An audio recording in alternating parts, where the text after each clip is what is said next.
Picture this. Your 12-year-old son has just been knocked off his bike by a car, and the driver, instead of rushing to see if he's okay, is standing over him with a rule book in her hand, calmly informing you that you're getting a fine and his mangled bicycle is being confiscated. Sounds like some kind of absurd nightmare, right? But that's exactly what happened to me on a sunny Tuesday afternoon. And it was the moment I realized the war in my dream neighborhood had just begun too. Understand the sheer insanity of that moment. You have to know about our neighborhood. Maple Creek. Sounds peaceful, doesn't it? And it was.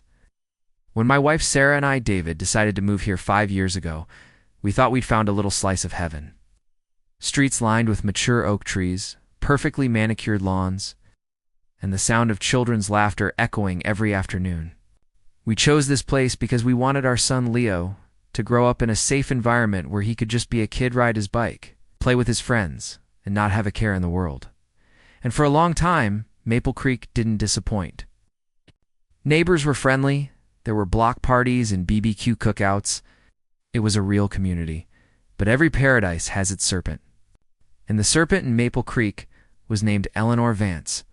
She was the president of our Homeowners Association, the HOA, but president is too soft a word.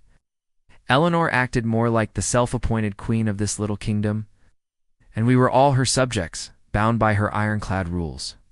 She lived in the largest house at the end of the street, with a bay window that overlooked the entire neighborhood. We used to joke it wasn't a window, it was her watchtower. Nothing, and I mean nothing, escaped her hawk-like gaze.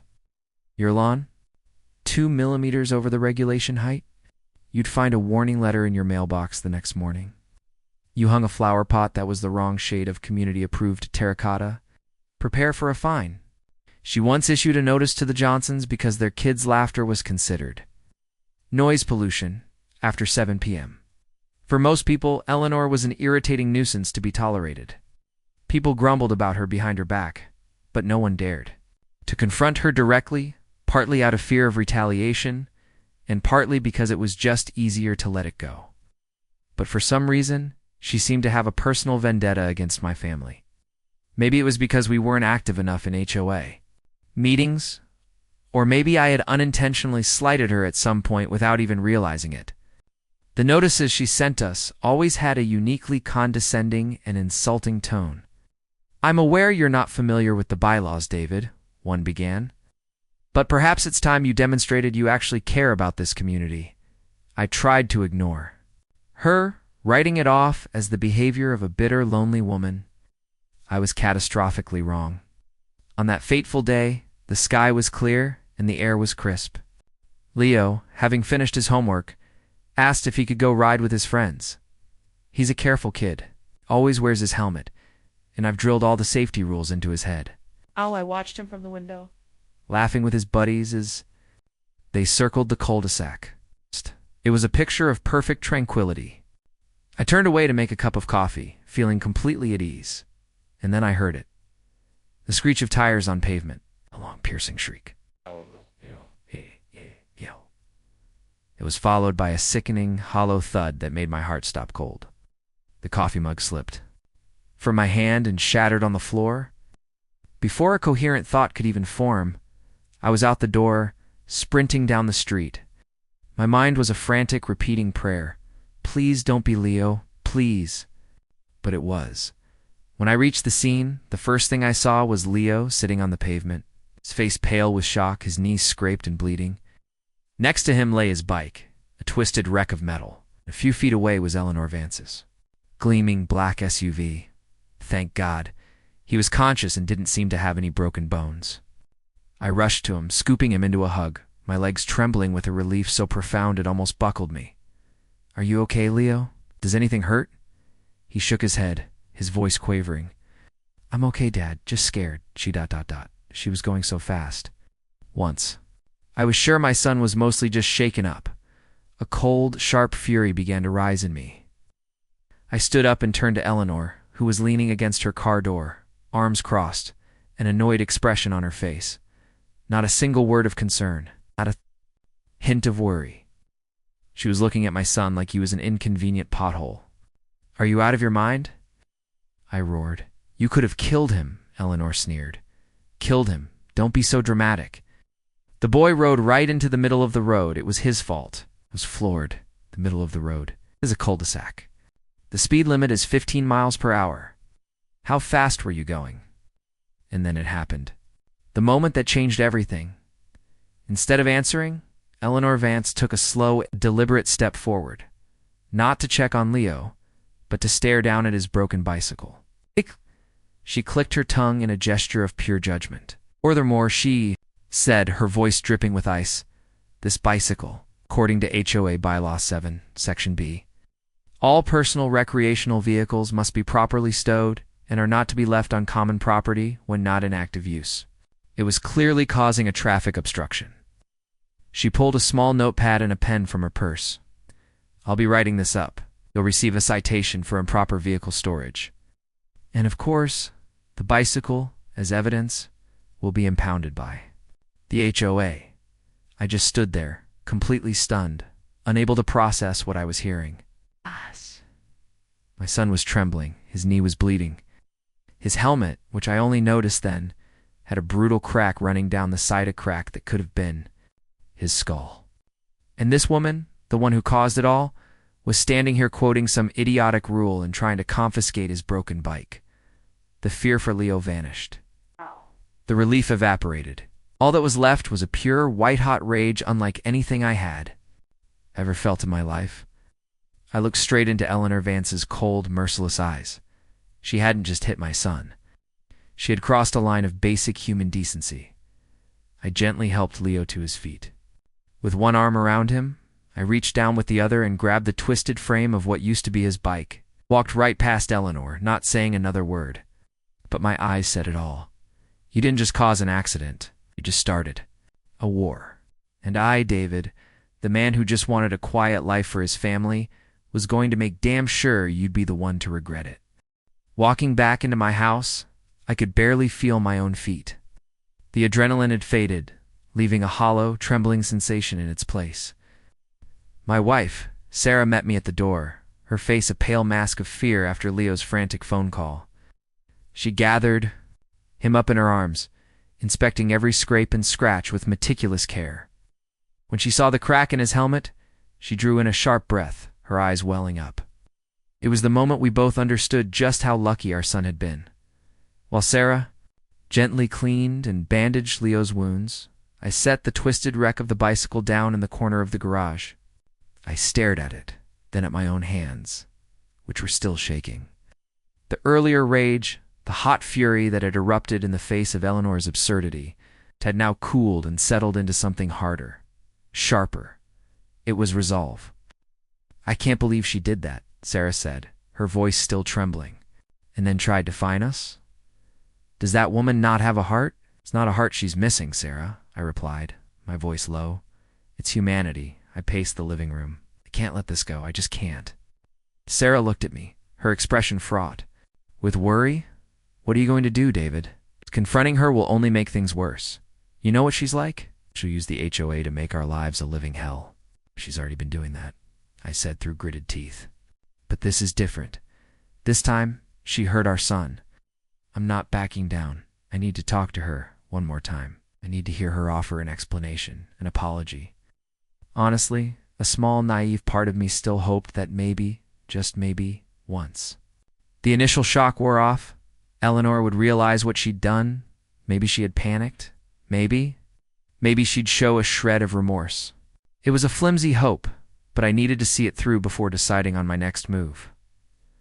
I reassured Sarah I would stay calm. I just wanted to have a rational conversation. After making sure Leo was settled and watching cartoons on the sofa, I took a deep breath and walked out the door. The walk to Eleanor's house was only 50 yards, but it felt like an endless journey. The sun was setting, painting the perfect lawns of Maple Creek in hues of orange and gold. The picturesque houses, the white picket fences, it all looked like a postcard. But to me, now, it felt like a facade, masking the rot underneath. With every step, my resolve hardened. This was my home. I worked my ass off for it. I would not let a single tyrant destroy the peace my family deserved. I stood before Eleanor's massive oak door and rang the bell. The chime was stately, almost comical in its formality compared to the turmoil inside me. A few seconds passed. I heard a clattering sound from within, then heavy footsteps. The door swung open, and there stood Eleanor Vance. The first thing that hit me wasn't her expression, but the smell. It's an overpowering, pungent odor of hard liquor. Not the scent of a single glass of wine with dinner, but the stale reek of someone who'd been drinking all afternoon. Her eyes were bloodshot and glassy, and her normally immaculate hair was slightly disheveled. She peered at me, trying to focus. "You again?" she slurred. "What do you want now? Come to complain about the fine already." That was fast. My anger flared, incinerating that last naive shred of hope. "The fine? I don't give a damn about the fine. I'm here about you hitting my son with your car, Eleanor. You're drunk." Eleanor let out a short, ugly laugh. "Drunk. I had a drink to calm my nerves, and I told you, your son deserved it. He was riding like a maniac in the middle of the street. Was on the side of the road. You were the one driving like a maniac." "Oh, changing your story now, are you?" She leaned against the doorframe, crossing her arms. "The truth is, his stupid bicycle ran into the side of my car while I was driving safely. The victim here should probably sue you for property damage." My jaw dropped. I couldn't believe the audacity. Logic had no place in this woman's world. You're lying." There were other kids who saw the whole thing. A flicker of panic crossed her eyes, but it was instantly replaced by a more brazen defiance. She pivoted her strategy on a dime. "What accident?" "I don't recall any accident. Your son probably just fell off his bike and made up a story for attention. He's a little liar." The shamelessness of her reversal was stunning. I pulled out my phone and opened the picture I had just taken. A close-up of Leo's bloody knee and the deep, terrifying crack in his helmet. I shoved it in her face. "A liar? Is this a lie? Is this made up?" Eleanor squinted at the screen. For a second, I thought the irrefutable proof would silence her. I was wrong. A nasty smirk spread across her face. "Oh, please," she scoffed. "That? Little scrape.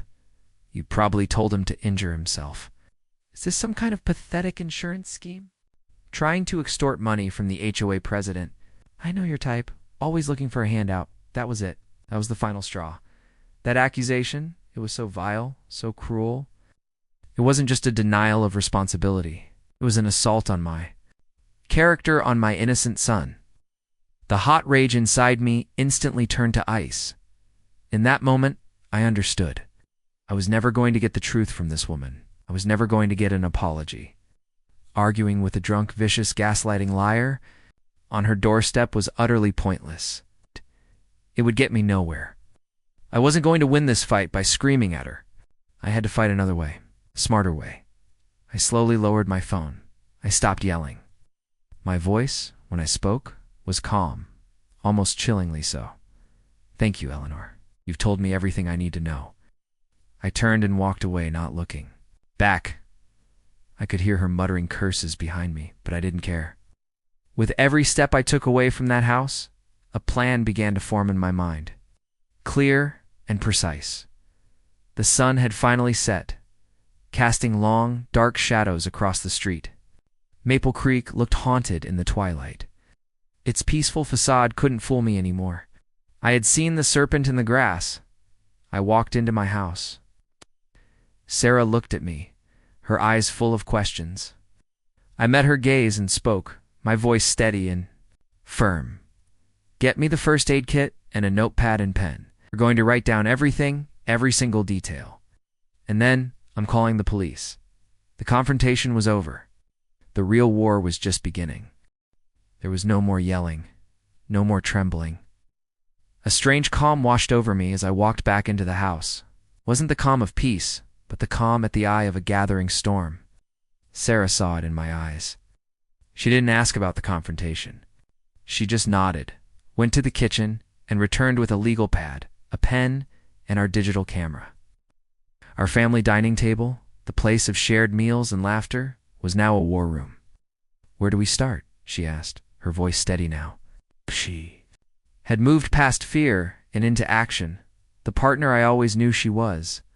At the beginning, I said, every single detail.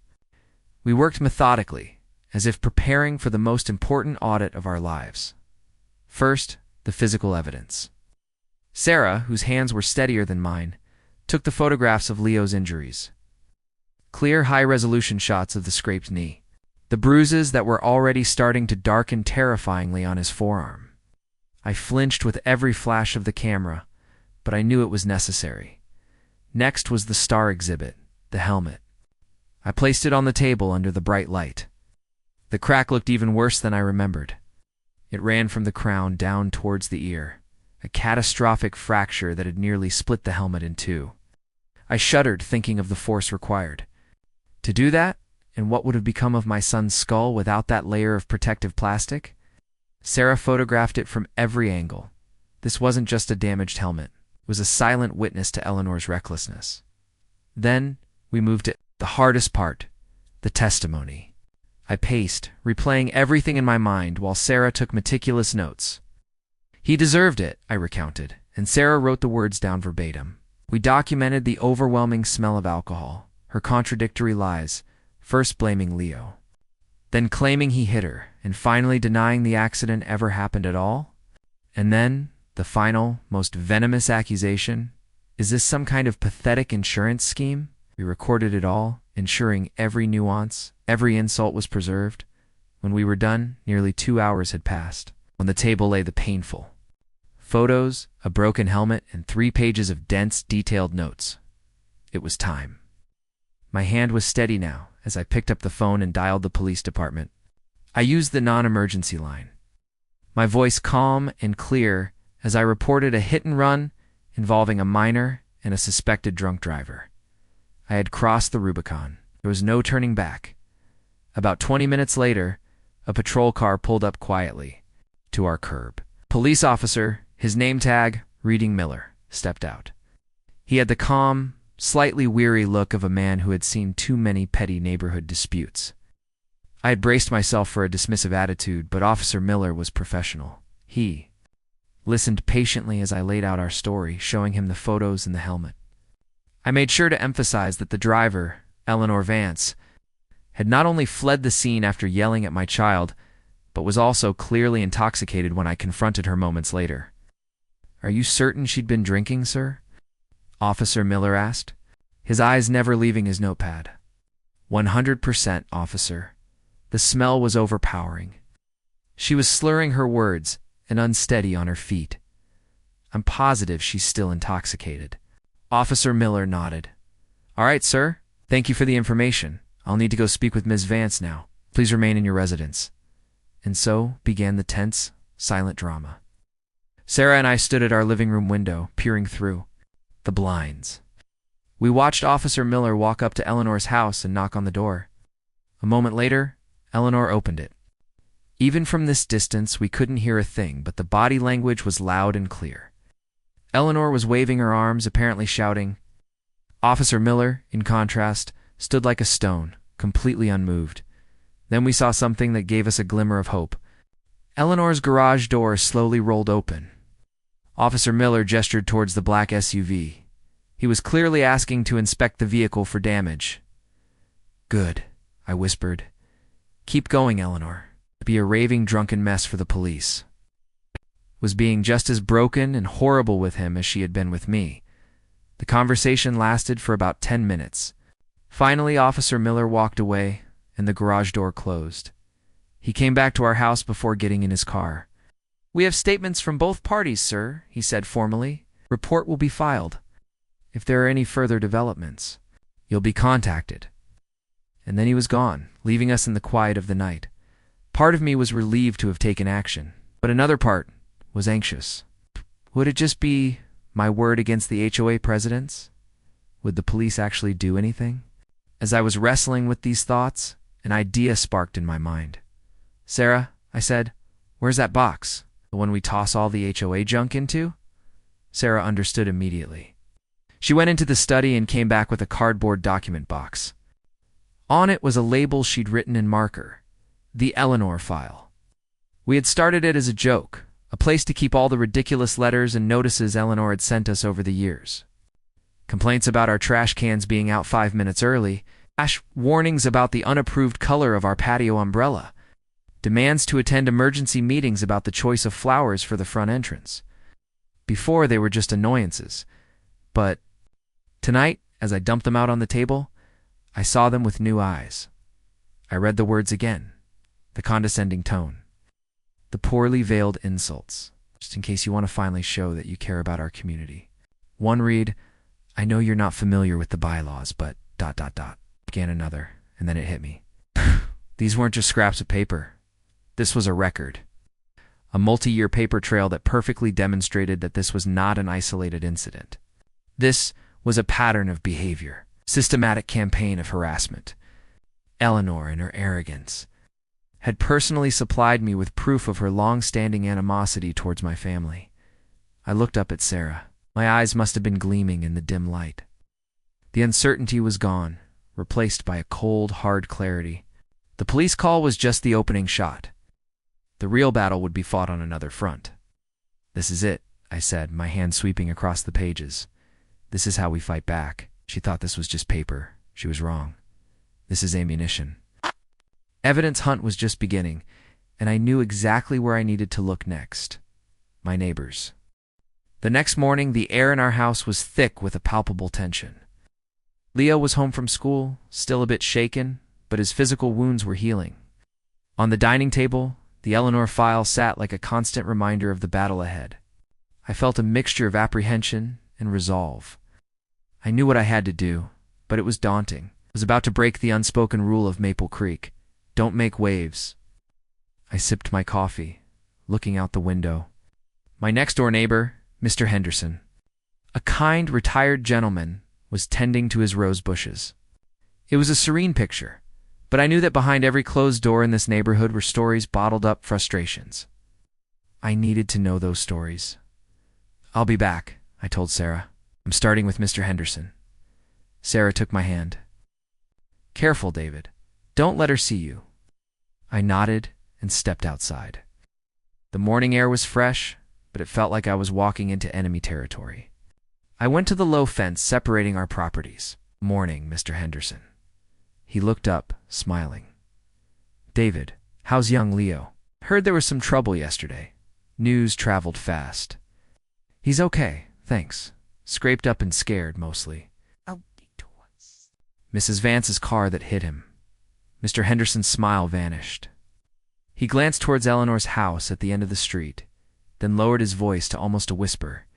I thought as much. I was inside when I heard the tires squeal. My God, I'd been afraid that was going to happen. His caution confirmed my fears about the climate of intimidation. "She drives too fast, doesn't she?" I asked, matching his quiet tone. Mr. Henderson's caution broke. "Too fast? That woman drives through here like it's the Indianapolis 500. She treats that SUV like a weapon. I've been terrified for years she's going to hit one of the kids." I had to scream to pull my own granddaughter back onto the curb once as she tore around the corner. Hearing this, a strange sense of vindication, mixed with anger, washed over me. I wasn't crazy. I wasn't imagining things. Others had seen it too. "Would you be willing to put that in a written statement?" I asked.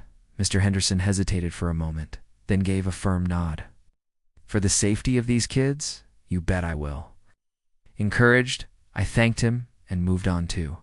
The next house, the Millers, a young couple with 2 toddlers.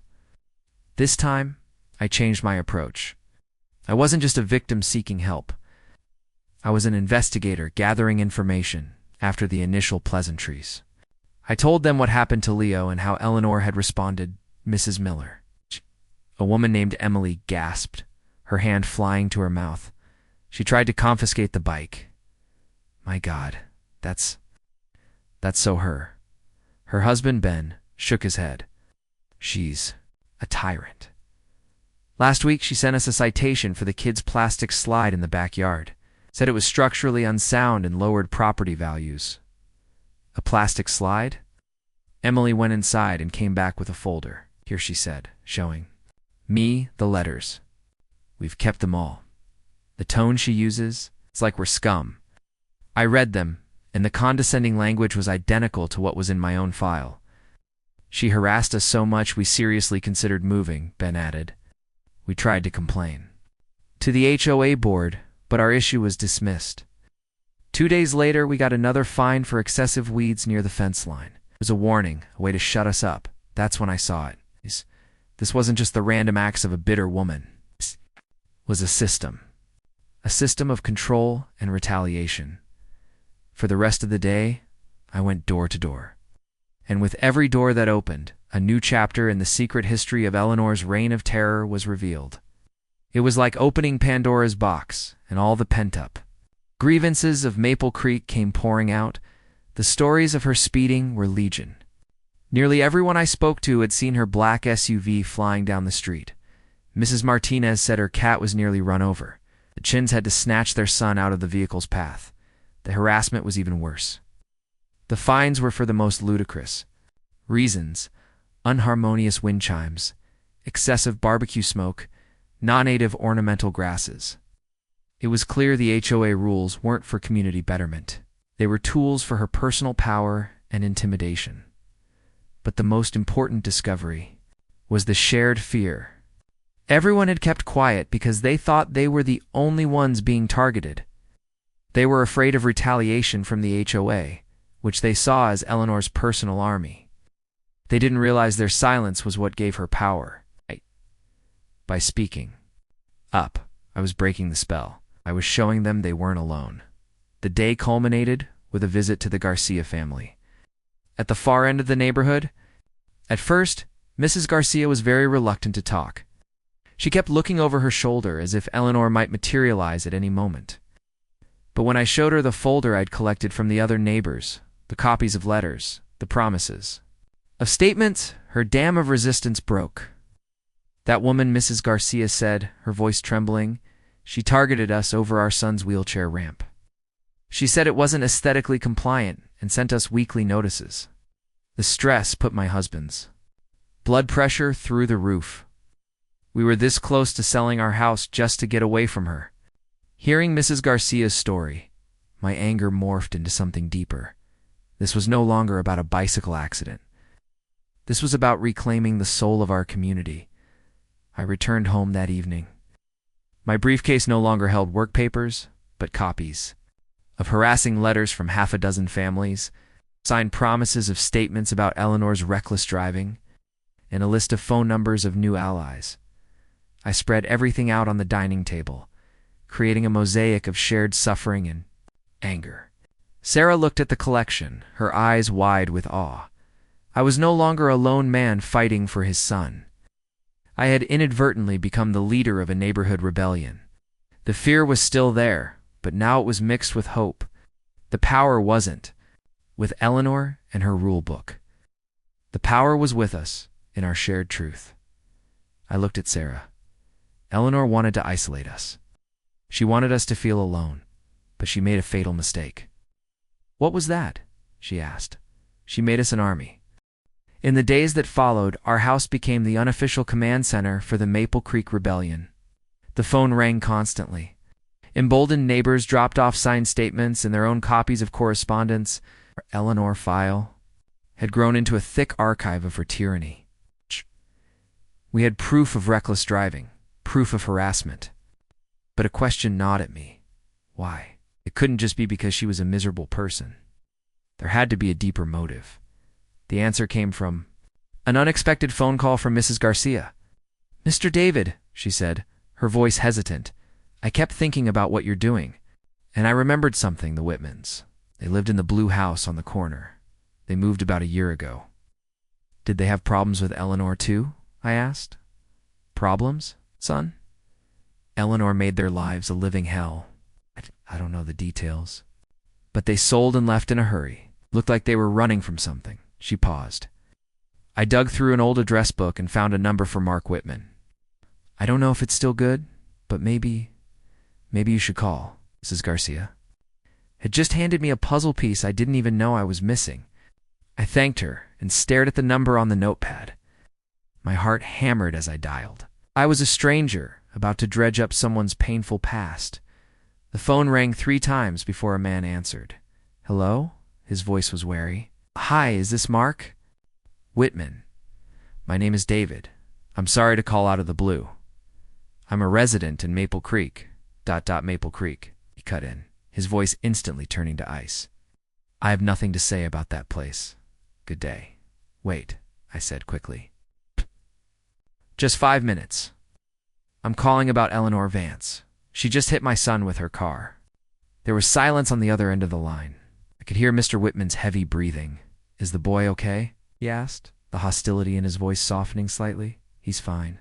But this whole thing has opened up something bigger. I've been talking to the neighbors. It turns out we weren't alone. We've all been suffering under her for years." A weary sigh came through the phone. "Are you telling me someone is finally standing up to her?" Mr. Whitman said. "He agreed to meet me, but on one condition. It's not in Maple Creek. I'm never setting foot in that neighborhood again." We met in a quiet coffee shop in the next town over. Mark Whitman was a tired-looking man, with lines around his eyes that seemed etched by stress, not age. He told his story, and as he spoke, I felt a chill creep up my spine. "It started slow," he said. "Like with everyone. A fine for the color of our front door, a color it had been for 10 years, a complaint about a small oil stain on my driveway. But with the Whitmans, it never stopped. It was a relentless barrage. Every week a new letter. The fines piled up. We paid thousands of dollars in bogus violations. They had tried to fight. They appealed to the HOA board, but Eleanor controlled the board. Their appeals were always denied. It wore us down," he said, staring into his coffee. "Financially, emotionally. My wife couldn't sleep. We constantly felt like we were being watched. And then, when they were at their absolute breaking point, a savior appeared. A real estate agent contacted us," Mark continued. "A slick woman who said she'd heard we were having HOA troubles. She made an all-cash offer for the house, below market value, but with no inspections and a quick close. At the time, it felt like a lifeline, an escape from the nightmare. We were too beaten down to argue. We took it. The story was horrific, but it still didn't explain everything. I asked the most important question. What was the real estate company that bought your house? And who lives there now?" Mark Whitman looked at me, and in his eyes I saw a deep, dark regret. "The company was called Vance Properties." My blood ran cold. "Vance? As in Eleanor Vance?" "The very same," he said bitterly. "We didn't connect the dots until it was too late. It's her husband's company." "And the person who moved into our old house? Eleanor's nephew?" The pieces of the puzzle fell into place with a horrifying click. This wasn't petty tyranny. This wasn't random harassment. This was a calculated scheme, a criminal conspiracy. Eleanor uses the HOA as a weapon to terrorize and devalue the properties of residents she wants out. Then, her husband's company swoops in and buys the house on the cheap. They can do a quick flip for a massive profit or move in a family member to consolidate their power in the neighborhood. I felt sick to my stomach. My fight had just fundamentally changed. I thanked Mr. Whitman, promised to keep in touch, and hurried out of the coffee shop, my mind reeling. I went home and immediately got on my computer. Digging through the public property records for Maple Creek, I cross-referenced the addresses of other families who had moved out in the last 5 years with the stories my neighbors had told me, and I found it. It's 2 more instances. 2 other families known to have clashed with Eleanor had sold their homes under market value to Vance Properties or a related LLC. The new owners of those homes? One was Eleanor's cousin. The other was a new HOA board member who voted in lockstep with her on every issue. The pattern was undeniable. The harassment, the speeding, the fines, it all had a purpose. It was a business model designed to enrich her family by destroying the lives of her neighbors. The entire neighborhood was her personal playground and her money-making machine. That night, our dining table wasn't just covered in HOA notices. It was covered in property records, sales histories, and a hand-drawn diagram I'd made, connecting Eleanor, her husband, his company, and the houses they'd acquired. Sarah looked at the paper trail, her face pale with horror. David, this is ... No, I said, my voice cold and hard. This isn't about a bicycle anymore. This is about a criminal enterprise running our neighborhood. I looked up at her, and she saw the change in my eyes. The fear was gone, so was the personal anger. That was left was a singular focus. We're not just fighting a bully, we're fighting the mob. The conspiracy map lay spread across our dining table like a battlefield on paper. Arrows connected Eleanor, her husband, his real estate company, and the houses that had been taken. Sarah and I stared at it, feeling the immense weight of our discovery. This was beyond a neighborhood issue. This was a criminal case waiting to happen. Filing another police report wasn't going to be enough. We needed a lawyer. Not just any lawyer. We needed a shark. Sarah had spent the evening researching. She found a civil litigation firm downtown. One with a reputation for taking on complex cases and not backing down from powerful opponents. The firm's name was Jensen and Associates. The founder, Arthur Jensen, had a photo that exuded a sharp, cold confidence. This is our guy, Sarah said. The next morning I called them. I was braced for a runaround, but when I gave a brief summary of a potential lawsuit against an HOA involving real estate fraud and injury to a minor, I was put through to Mr. Jensen's office directly. The appointment was set for that afternoon.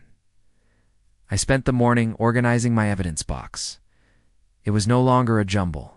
It was a carefully curated case file, neighbor testimonies, HOA notices, printouts of property records.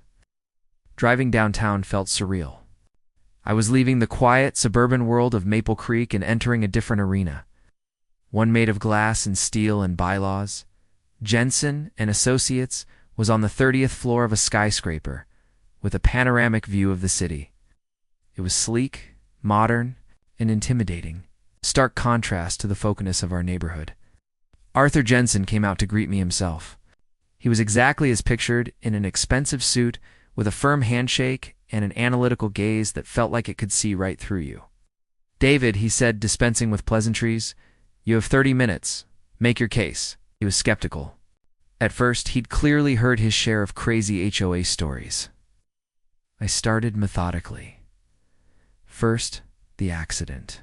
I laid the photos of Leo's injuries and the cracked helmet on his polished mahogany desk. Jensen examined them, giving a professional nod next. I presented the Eleanor file, showing the years-long pattern of harassment. Jensen's interest piqued. He scanned the letters, and I saw a subtle arch of his eyebrow at Eleanor's condescending tone. Finally, I played my trump card. Conspiracy map, the property records, the story of the Whitmans. I explained how Eleanor and her husband had turned the HOA into a tool to acquire homes, and that's when I saw the shift. Arthur Jensen's professional veneer dissolved. His eyes lit up. He leaned forward, poring over the documents like a predator that had just caught the scent of blood. The smile that crept onto his face wasn't one of sympathy. It was the thrill of a warrior being handed a perfect sword. This was no longer a minor civil suit. This was potential fraud, conspiracy, and possibly even racketeering. My God, Jensen whispered, almost to himself. He looked up at me, and for the first time, I saw a genuine grin. David, you didn't just bring me a lawsuit, you brought me a white whale. He stood and began to pace. We're not just suing Eleanor for your son's accident. That's the appetizer. We'll sue her for the harassment. We'll sue her husband and his company for fraud. Most importantly, we'll sue the entire Homeowners Association for enabling, condoning, and participating in her scheme. We will demand damages for your son, financial damages for the families forced to sell, and punitive damages, a number so large it will make the front page of the local paper. My head was spinning, trying to process the scale of what he was saying, and at that exact moment my phone vibrated. It was an unknown number. I was about to ignore it, but Jensen gestured for me to answer. You never know. Might be good news, I answered. Hello, Mr. David.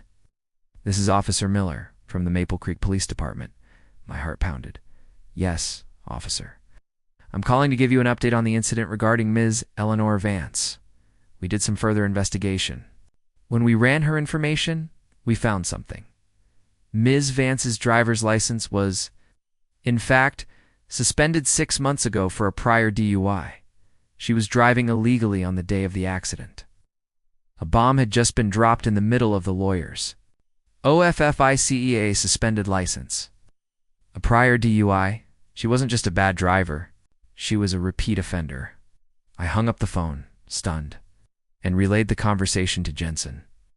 Arthur Jensen's grin was now truly terrifying. It was the grin of a shark. "That's it then," he said, with an air of finality. "Game over." He went back to his desk and began sketching on a legal pad. "We now have a two-front war, David. A perfect pincer movement. Front one, criminal," he explained. "The state will prosecute Eleanor. DUI, hit and run, child endangerment, and now driving on a suspended license. With her prior record, she is almost certainly going to jail. It will completely destroy her credibility. Front two, civil," he continued, his eyes gleaming. "While the state handles the criminal charges, we will launch our massive civil suit. Her criminal conviction will make proving her fault in our case a walk in the park. We'll use it to crush her." I sat there, awestruck by the power and speed of what was happening. I had walked into this office an angry father. I was leaving as the lead plaintiff in a two-front legal assault that could bring down a small empire. As I stood to leave, Jensen shook my hand again. "Go home, David. Don't say a word to anyone. The next time Eleanor Vance hears from us, it will be when a process server hands her a lawsuit so thick it'll feel like a phone book. Let the professionals handle it now." I walked out of the skyscraper and back into the bright city sunlight. The reflection of the tall buildings shimmered in my eyes. I was no longer a victim. I was the hunter. I had just unleashed a force Eleanor, in her arrogance, could have never imagined. The legal kraken had been released. The days following my meeting with Jensen were strangely quiet. I followed his advice to the letter. Radio silence. No talking to neighbors. No social media posts. No provocations. I just watched, and what I saw was bizarre. Had Eleanor Vance completely oblivious to the legal tsunami about to crash down on her, was continuing her petty reign. I saw her marching around the neighborhood with her clipboard, measuring the height of the Johnson's hedge, taking notes on the Miller's new flower pots. In light of what I knew, her petty tyranny now looked pathetic and contemptible. She was rearranging the deck chairs on her own personal Titanic. The silence was shattered on a Thursday afternoon, as Jensen had promised. It wasn't a whisper, it was a bang. Mr. Henderson called me, his voice electric with excitement. "David, you're not going to believe this?" "Shh." I just saw a man in a sharp suit walk up to Eleanor's door. She answered with her usual scowl, and he handed her a stack of papers so thick it could choke a horse. She just froze. David, her face went white as a sheet. The news spread faster than a wildfire. Within minutes, my phone was buzzing with texts. From the neighborhood group chat, someone had snapped a blurry photo of the moment. Eleanor Vance just got served. But the real bomb dropped when a more legally savvy neighbor looked up the lawsuit filing online. "My God," he wrote. "This lawsuit isn't just against Vance. It's against the Maple Creek Homeowners Association." That's when all hell broke loose. The entire neighborhood descended into chaos. Fear and confusion reigned. We're being sued. What does this mean? Are our HOA fees going to skyrocket? Will this affect our property values? Anxious questions flew in group chats and hasty sidewalk conferences. Eleanor's cronies, a small handful of families who benefited from her rule, tried to do damage control. They called it a frivolous lawsuit, a baseless attack on our community, by a disgruntled member. But their words rang hollow now, because my army was ready. The moment the suit went public, the neighbors who had agreed to be witnesses began to speak. Mr. Henderson told his story of Eleanor's reckless driving. The Millers shared her harassing letters. Mrs. Garcia, with my permission, spoke of the real estate scheme the Whitmans had endured. Slowly, the true narrative began to emerge, not of one angry father, but of an entire oppressed community. But the real battle wasn't being fought on the sidewalks. It was happening behind the closed doors of the HOA board. Not everyone on the board was an Eleanor loyalist. There were two members, a treasurer named Carol and a secretary named Richard. Oh, who had long chafed under Eleanor's autocratic style. They had been bullied and sidelined for years, but never had the leverage or the cause to fight back. The lawsuit changed everything. Carol, yes. Treasurer immediately saw the mortal danger. She knew the HOA's insurance policy had an exclusion clause.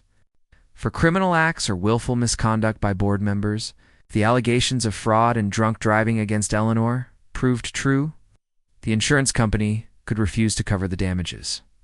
That would mean every single homeowner in Maple Creek could be held personally liable for millions of dollars in damages. Her fiduciary duty to the community overrode. Her personal fear of Eleanor, Carol made her move. She secretly called Richard. "Have you read the lawsuit?" she asked. "I have," Richard replied, his voice heavy. "It's horrific. But how do we know it's true? Think about it, Richard," Carol implored. "What about all those closed-door meetings she holds? The lack of transparency in the landscaping contracts? The way she always dismisses any complaint against one of her friends? It all makes sense when you see the bigger picture. We've been played." That night, Carol and Richard held a secret meeting with one other wavering board member. Carol laid out the financial threat. Richard pointed out that, as board members, they could also be held liable if they knew about Eleanor's wrongdoing and did nothing. It was time to choose a side. They could go down with Eleanor's ship, or they could seize the helm. They had the votes. The next day, an official notice went out to every mailbox and email address in Maple Creek. The unofficial purpose, which everyone understood, was much clearer. This was a referendum on the reign of Queen Eleanor. In the days leading up to the meeting, the atmosphere in the neighborhood was thick as molasses. Neighbors who used to just nod at each other now stopped for hushed conversations, trading scraps of information. Factions formed, loyalties were tested. Our dream neighborhood had become a miniature political battleground. And then the night of the meeting arrived. The community clubhouse, usually reserved for potlucks and Halloween parties, was set up like a tribunal. Chairs were arranged in rows facing a long table at the front. The air in the room was hot and heavy with tension and anticipation. Sarah and I arrived with the Millers and the Garcias. We were a united front, taking seats in the front row. We were no longer isolated victims. We were a coalition. Then Eleanor walked in. She was flanked by her two loyalist board members and a few supporter neighbors. She held her head high, attempting an air of defiant arrogance. But I could see the tightness around her mouth and the way her eyes darted nervously around the room. The rest of the neighbors, silent majority, filed in. Their faces were a mixture of fear, anger, and curiosity. They were the undecided votes who would determine the fate of this neighborhood. The meeting was called to order. Carol, as the convener, stood to speak. But before she could, Eleanor slammed. Her gavel down on the table, the sound echoing in the tense silence. "I am the president of this association," she declared, her voice ringing with false authority. "And I will be running this meeting." She stood at the podium, gavel in hand, looking down at the sea of hostile and uncertain faces staring back at her. I sat in the front row and looked right back, my expression unblinking. The storm had made landfall, and it had struck the very center of Eleanor Vance's power. Eleanor's gavel slammed down again, the sharp crack echoing through the silent room. "This meeting will come to order," she declared, her eyes scanning the crowd with poorly concealed contempt. She was trying to cling to the illusion of power. But the air in the room had shifted. It was no longer fearful submission. It was a powder keg waiting for a spark. Her strategy was to attack and deflect. She began her speech by calling the lawsuit a disgrace, a witch hunt orchestrated by people jealous of the success and order she had brought to Maple Creek. She painted me, David, as a troublemaker, an outsider trying to tear down their peaceful way of life for personal gain. "This man," she said, pointing a finger at me, "wants to turn our neighborhood into a lawless place where children can destroy property with impunity, where the standards we have worked so hard to maintain are thrown in the trash." She tried to use bureaucratic jargon to control the debate. "That is not on the agenda. Point of order." She would shout whenever someone tried to interrupt, but the spark came. Carol, the treasurer, stood up. She didn't shout. She spoke calmly, clearly, and her voice cut through the noise like a knife. Eleanor, according to HOA Bylaw 4, Section C, Carol said, holding a copy of the very rulebook Eleanor loved to wield, an emergency meeting called by a quorum of the board will follow the noticed agenda. And the agenda tonight is to discuss the lawsuit. She turned to the crowd. I move that we formally follow the noticed agenda and discuss this matter. Richard, the secretary, immediately seconded. I second the motion. Eleanor was stunned. At this Was an open rebellion from within her own ranks. This vote is out of order, she snarled. Then what are you afraid of? A voice called from the back. The room fell silent. A vote was called by a show of hands. One by one, slowly but surely, hands began to rise. First my allies, then the hesitant neighbors, and finally, even a few who had been considered neutral. The motion passed by a landslide. Eleanor's control of the meeting had been stripped from her. A buzz went through the room. With the floor now open, the dam broke. Carol spoke first. She didn't talk about bicycles or insults. She talked about money. As your treasurer, Carol began, it is my duty to inform you of the grave financial peril we are in. The lawsuit against us includes allegations of willful criminal conduct.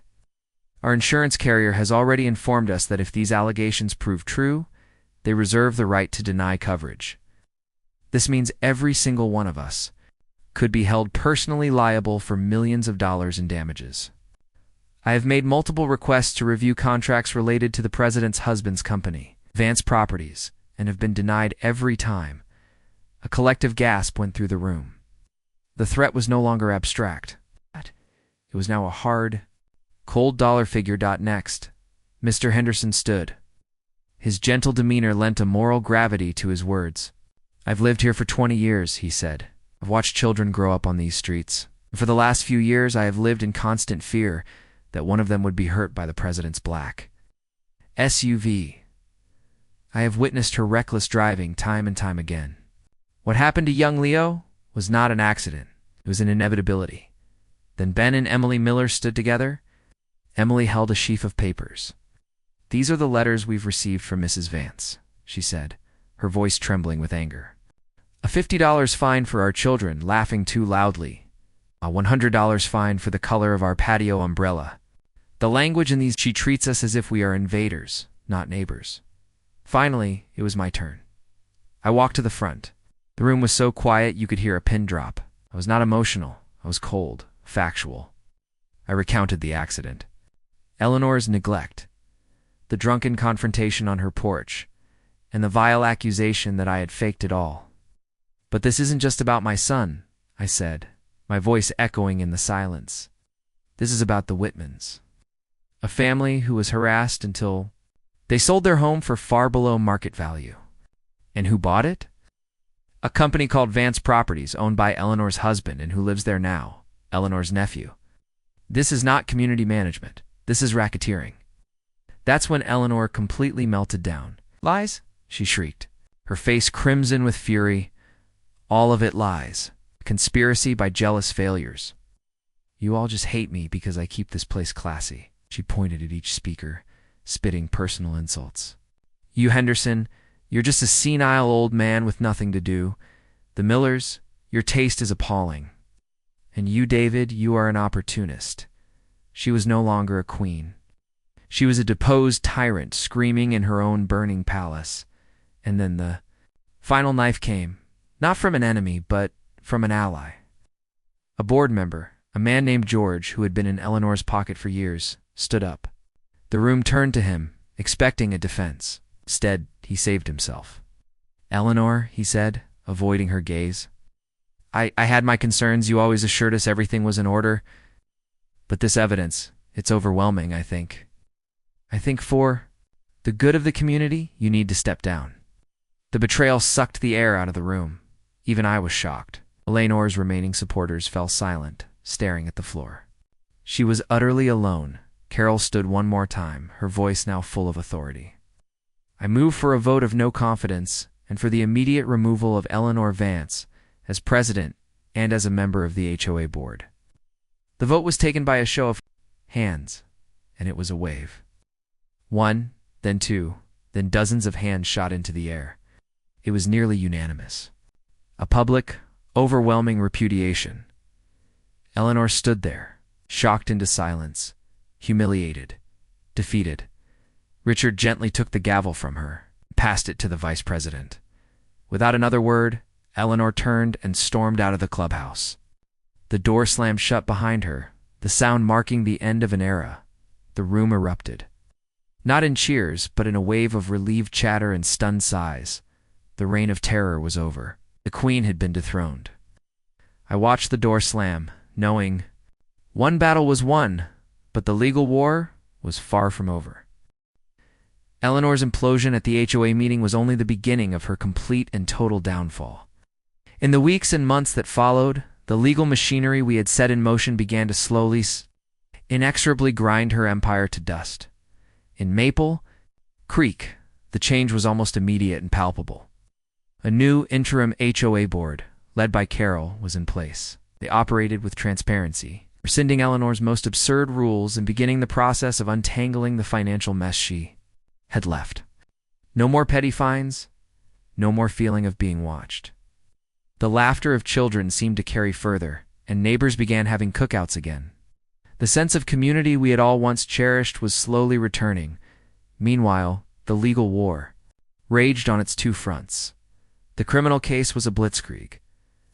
The prosecutor, armed with irrefutable evidence of Eleanor's suspended license and her prior DUI, gave her no quarter. They refused any lenient plea deals. The case went to trial, and it was a pathetic spectacle. She tried to run the same playbook, claiming to be a victim framed by a hostile community and an opportunistic neighbor, but before a stone-faced judge and an unimpressed jury, her lies crumbled. Witness after witness from Maple Creek took the stand and recounted stories of her reckless driving, painting a picture of a menace to the community. When the recording of my police call describing her drunken state was played, her denials became laughable. Sentencing day was a gray, drizzly afternoon. I sat in the back of the courtroom, Sarah and Mr. Henderson beside me. Eleanor stood before the judge. No longer arrogant, just desperate. The judge was unmoved. "Mrs. Vance," he said, his voice echoing in the courtroom, "you have shown not only a flagrant disregard for the law, but for the safety and well-being of your neighbors. Your lack of remorse is astonishing. You were given a position of power in your community, and you systematically abused it for personal gain and petty vindictiveness." The sentence came down. 18 months in county jail. 3 years of probation upon her release. A massive fine. Mandatory anger management classes and alcohol treatment, and her driver's license was permanently revoked. I watched as she was handcuffed and led away, feeling not joy, but a somber sense that justice for my son had finally been served. The civil front was even more financially devastating for her. Arthur Jensen proved to be every bit the shark I had hoped for. With Eleanor's criminal conviction a certainty, our leverage was immense. The HOA's insurance company and Eleanor's husband's company, facing a disastrous jury trial and the prospect of massive punitive damages, were desperate to settle. They're panicking, Jensen told me over the phone, a note of glee in his voice. They want this to go away quietly. The lawsuit was settled out of court. The terms were confidential, but the results were not. The sum was staggering. Let's just say Jensen told me, Leo's college fund is not only secure, he can attend any university he wants, and probably by the library. But that wasn't all. The settlement also included a significant payout to the Whitmans and the other 2 families who had been forced out, giving them a measure of the financial justice they had been denied. The HOA, under its new leadership, was forced to completely rewrite its bylaws to ensure transparency and prevent any one individual from ever accumulating. So much unchecked power again. Eleanor's personal downfall was even more swift and brutal. Her husband, facing the collapse of his real estate company and his own potential prosecution for fraud, did what cowards do. He saved himself. He filed for divorce, citing Eleanor's erratic and criminal behavior as the cause. Their toxic partnership, built on greed and contempt, dissolved in the face of consequences, abandoned.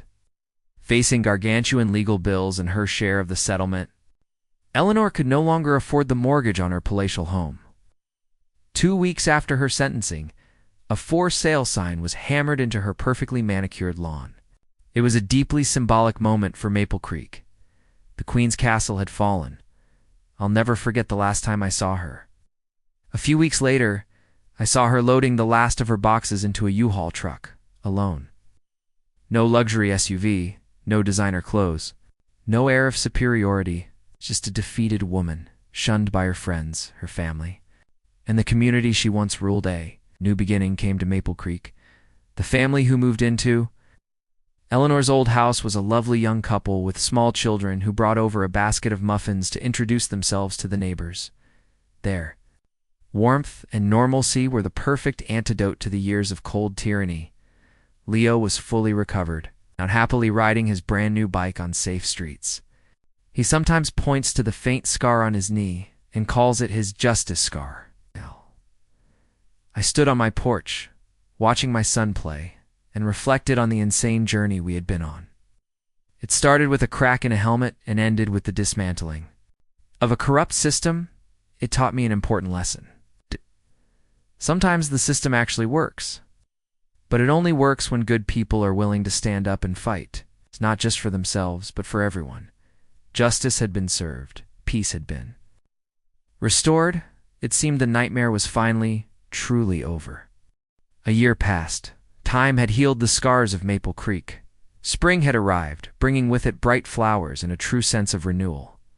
Our neighborhood didn't just return to normal, it became better. The new HOA board, with Carol as president, governed with collaboration and common sense. Meetings were now open discussions about how to improve the community playground or organize a neighborhood barbecue. Not tribunals for the color of flower pots. Our family had found its peace, too. Leo, now 13, was taller and more confident. He and his friends owned the neighborhood streets on their bikes, their laughter the soundtrack to our recovery.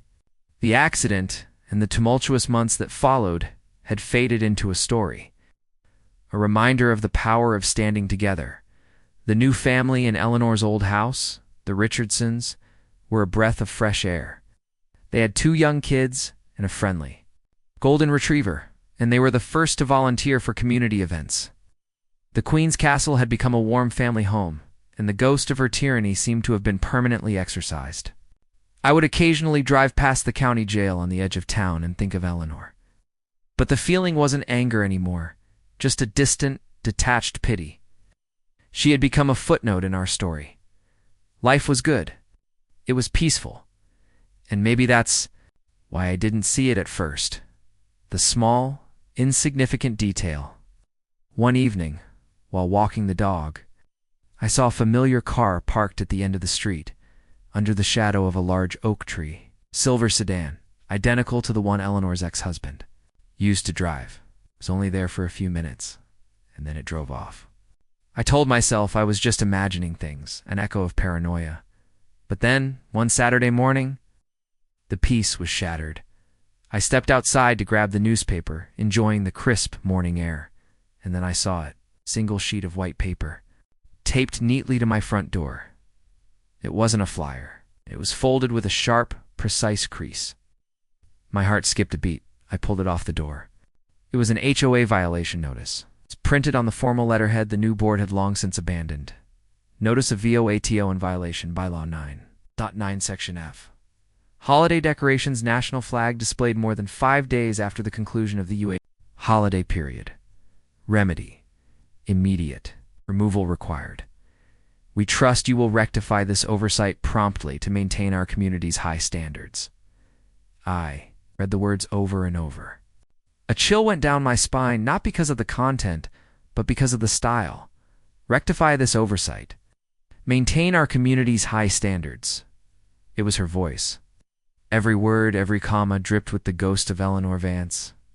It was an echo from the tomb of her fallen reign. At the bottom, the signature line was blank. The notice was anonymous. It hadn't come through the official HOA email. It had been placed here by hand, probably in the dark of night. My first thought was that it was a sick prank. Maybe one of Eleanor's few remaining sympathizers, trying to stir up trouble. Took a photo of the notice and texted it to Carol with a message. Morning. Looks like we have a ghost in the neighborhood. I expected her to be angry or to laugh it off, but my phone rang almost immediately. Carol's voice was tense. You too? She asked, forgoing any greeting. David, you're the third person to call me this morning. My stomach tightened. The third? Who else? The Millers and the Garcias, she replied. The Millers got one for a toy left on their lawn, the Garcias for a minor crack in their sidewalk. All of them petty, all anonymous, and all written in that same condescending tone. This wasn't a prank.